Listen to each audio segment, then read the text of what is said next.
Disrespected, overworked, and underpaid, female employee gets the last laugh.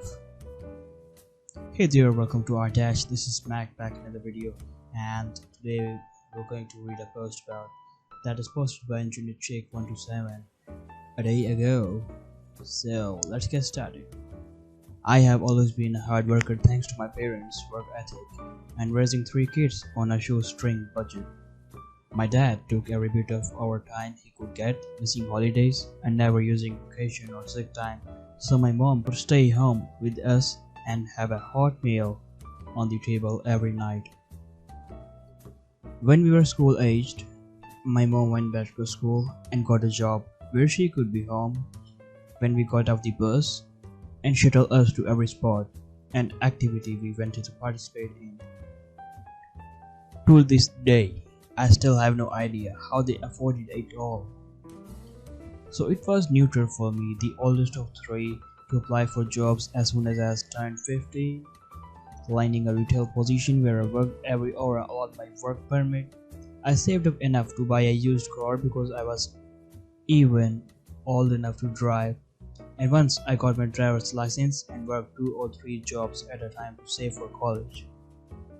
I got a summer internship at my dad's company that led to me working my way up through the industry toward an engineering position, which I was already studying in college. At the beginning of my last year in college, I had already accepted a job offer with the company I'll call Jerks Inc. for a full-time engineering job after I graduated. As a salaried Jerk Inc. employee, I was not paid overtime, but still worked a minimum 60 hours a week and now for an 80 to 100 hours a week when I worked at remote job sites all over the US. That's too much job, man. That's a very hectic job. How could you do this? Which was about 80% of the time. These jobs had me busting a outside all day in the scorching summers of the southern US to the frigid winters of the northern states. My manager at the time strictly enforced the policy of only one paid comp day after any given trip, even if I worked 2 consecutive hours, like 100 plus hour weeks. I never traveled and left work each day the minute he clocked 8 hours. Other managers called me copy girl because they only briefly saw me in the office making copies of manuals and drawings before I raced back out to another demanding job site. One day, I was called into my manager's office and reprimanded for frequently using the company phone designated for business use only in the middle of the night. I pointed out every one of those calls on the phone bill were from our customers needing emergency technical support. He had no idea my job required 24/7 on-call response. After 4 years, I had a small team under me who put in the same grueling hours and enjoyed the same $500 bonus each year. I was repeatedly denied requests to give them raises or paid overtime, and when I back calculated my effective hourly wage over the last 5 years, it was less than I was making at my first job at 15. I subsequently gave my notice. In my exit interview, the bigwigs were very upset and worried that I would take their clients with me, so they tried to make me sign a non-compete agreement on my way out the door. I laughed to myself and politely declined, yet I still took a consulting position in a completely different industry. After a couple of months, former clients started calling asking me to work on some big projects. When I told them they would need to call Jerks Inc., they said they already had, and my entire team had quit shortly after I did, leaving no one there capable of doing the work they needed.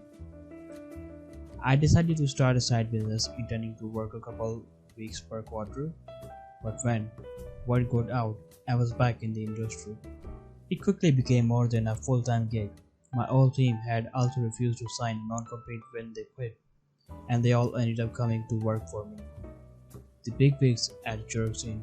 threatened to sue me for poaching clients and ex-employees despite not having a leg to stand on, and eventually had to contract my company for some of their upcoming projects requiring the services they could no longer provide in-house. When my team and I walked into Jerks in conference room for the first project meeting, the manager started down at the table. I couldn't hide my huge smile as I handed out a rate sheet which was around 10 times more than they had paid us as employees.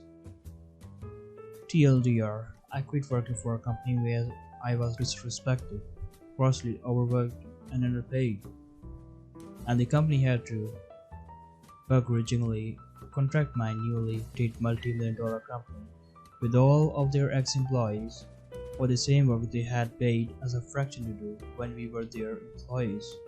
Added, I noted I'm female because I work in a huge industry comprised of 99% men. While my all-male team was equally overworked and underpaid, I, Copyco, was the only one bluntly disrespected. Thanks for all the upvotes and comments on my first ever post. Oh, that's a very good post. Yeah, I'll just give you a upvote and I'll just give a nice comment on your post. It was very nice reading these posts and I love it. I really love it. Hey, I would also like to hear from you guys. Do you like this video? And if you really like this story I shared with you guys, then you can like my video and put a good comment below. So I want to upload daily content on YouTube, so I just need to support you guys. So just subscribe to my channel and just wait for my latest videos. Thank you.